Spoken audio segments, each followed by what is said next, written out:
When you work for yourself, how do you make sure you always hit your deadlines even when you're not feeling it? Hi, I'm Hayley, Chief Doodler at Thoughts Drawn Out. I'm all about getting creativity working so I can help you to make your mark.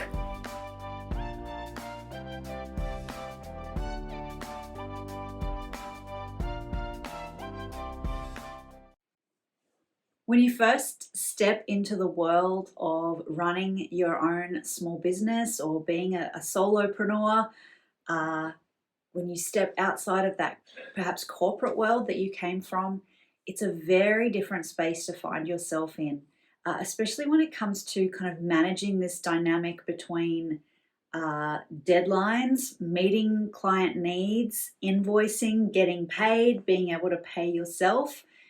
It's just a very different setup to if you're in the corporate world and you know you have a salary hitting your bank account every month or every fortnight or whatever. And it takes some getting used to. So, I mean, ideally, we are always looking to be very forward planning and proactive in how we do this. We're making sure we have some good runway in the business so that we have the capital behind us to smooth out any ebbs and flows in cash flow.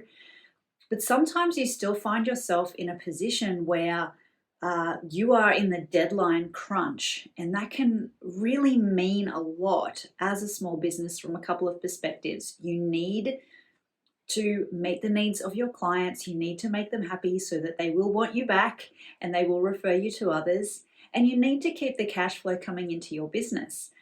Even if you are well prepared and you have a great runway and all of those things, you still need to keep the wheels turning. That's kind of how it works, right? The trouble is, though, when you work for yourself, you have deadlines, you still need that cash flow. Sometimes you're just not feeling it. Now, that could be for a number of reasons. Maybe you've just come off a bunch of really big projects and you're feeling tired from it all. You may have had a lot going on outside of work. You may have been sick. There's so many different things that can lead you to a place of not feeling it, but you still have these deadlines and you still need to be able to pay yourself. And this is the space I will really want to talk about today, because it was one of the things that I really struggled to get my head around when I first started working for myself, is managing this space. Knowing that I have, my safety nets in place, knowing that I have great plans and great work processes so that I am hitting my deadlines, making my clients happy, keeping the cash flow coming into the business, and always able to pay myself, even through the ebbs and flows of how I'm feeling. So what I wanted to do today was share with you my top 5 tips. So if you find yourself in the same position, maybe you are brand new to working for yourself or running a small business, maybe these might be helpful for you in terms of how you tackle this, how you can make sure you're hitting your deadlines even when you're not feeling it.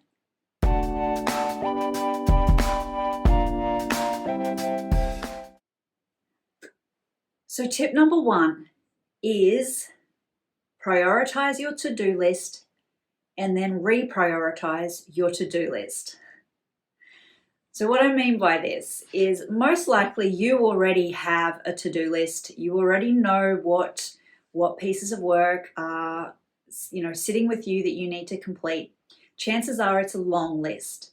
And that's fine if that's how you work and you're used to just kind of, getting through it and ticking those things off. But on the days when you're not feeling it, a massive to-do list can be daunting, exhausting, and just sometimes you don't even want to look at it. So what you need to do is go through and, yes, prioritize your list. But the thing is, when you're in this space, you might need to take a slightly different lens to how you prioritize the list, which is why I say prioritize and reprioritize. So you might be kind of looking at what you feel is most important, or what deadlines are the closest, or which stakeholder or client you feel is going to be the most upset if you miss the deadline. I'm not sure how you would usually do it, But in these moments when you're not feeling it, sometimes you just have to get really blunt with yourself and go, okay, I need to focus on what moves my work closest to completion, closest to invoice, and therefore closest to getting paid and getting the cash flow moving into the business, because that's the thing you're probably most likely to stress about when you're knowing there's a pile of work to do and you're not getting through it, because that's the constant pressure of being in the small business is, if I don't do the work, I don't get paid. Very different to when you work for a large organization. When you work for yourself, you must do the work, invoice for the work, and then you get paid. So you need to reprioritize your list with that in mind. Obviously, everything that's important on your to-do list needs to be done, but I'm talking about how you can take this pressure off yourself while you're not feeling it. Maybe you've just gotten over the flu and you've got no creativity happening in there at all. It's happened to me. So firstly, look for, what can I do that's going to help me feel like I'm moving things in the right direction in terms of keeping the business flowing, keeping the cogs turning, keeping the cash flow coming in.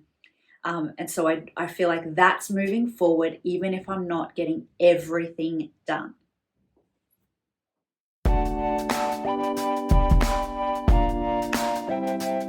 My second tip is look at where you can get some help.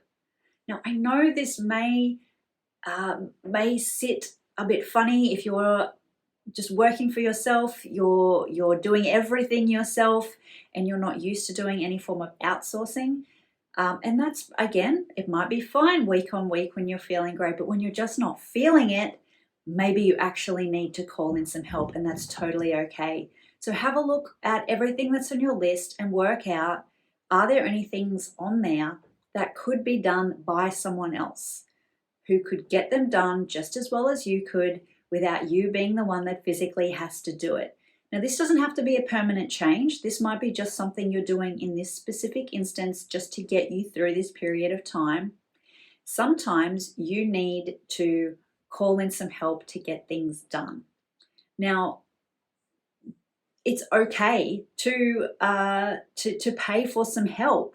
Yes, you might be cutting into your profit margin a little bit, but in this instance, you're also taking some pressure off yourself. You're still meeting your client deadline. You're keeping the cogs turning, and all of that still works out to equal forward progression. So in some instances, yes, it is a good idea to pay for some help.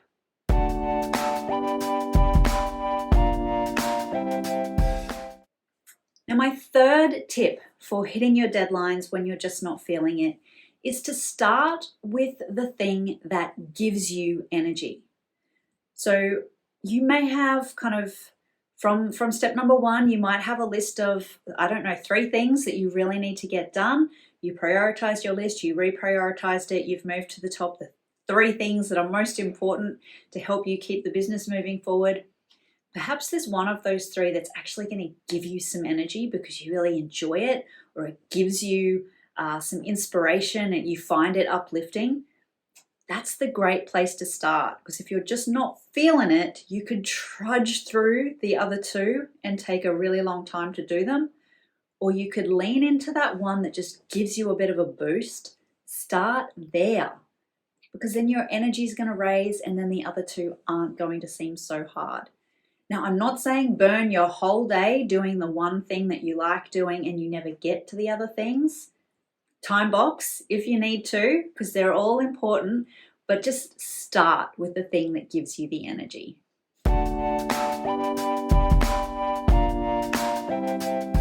So tip number 4 is, before you sit down at your desk and start working, try going outside and getting moving first. Go and do some exercise. Go for a walk. Just take in some nature. Touch some grass. Let your feet hit the dirt. Whatever it is that connects you with outside fresh air and moving your body to whatever you are capable of at this time. If you've just been sick, you'll know how far to push or not push yourself. But get outside and get moving.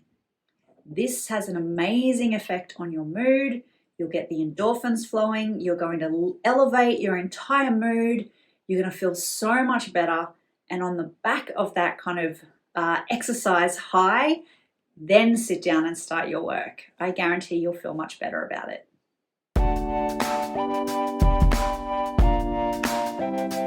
Now, my fifth and possibly most important tip, because this is one that I've had to check myself on a few times, is to check for imagined deadlines. Now, I have this tendency when I am under the pump and potentially under the weather, when I'm feeling like everything is on top of me and I'm just, just trying to keep my head above the water, everything seems to be important. Everything seems to be a deadline. And I have sometimes been guilty of, I don't know how you say it, inventing deadlines that don't need to be there, because it just seems to be the result of what happens in my brain when I'm really feeling under pressure. So go through your list and really question, is this deadline what I think it is? And does my stakeholder or client have the same understanding as I do around what actually needs to be delivered on this date? Because sometimes you're not on the same page. And if you're like me, you probably have a tendency to think you need to over deliver. So pick up the phone and say, okay, Tuesday's deadline next week. Does it need to be Tuesday? Is there a reason it's Tuesday? Could it be Thursday? Will that make a difference? Or if it does need to be Tuesday, does it need to be all 10 things? Maybe it only needs to be 5 things. You can have this conversation with your clients and just make sure you are checking and double checking that you're on the same page around what needs to be delivered and when, because chances are you had inflated it in your head as to what you needed to do by when. If you're anything like me, that is. So it's definitely worth checking that you haven't invented, inflated, or imagined some of these deadlines, because you're probably the cause of half of the pressure that you're feeling. Again, if you're anything like me. So I hope you found these tips helpful. The reality is, when you work for yourself, whether you're a solopreneur or you run a small business, you carry the weight of getting the work done on your shoulders, and you kind of have that burden of, I have to produce the work, I have to deliver the work before I can invoice for the work, before I can get paid for the work, and keeping the cogs turning in the business.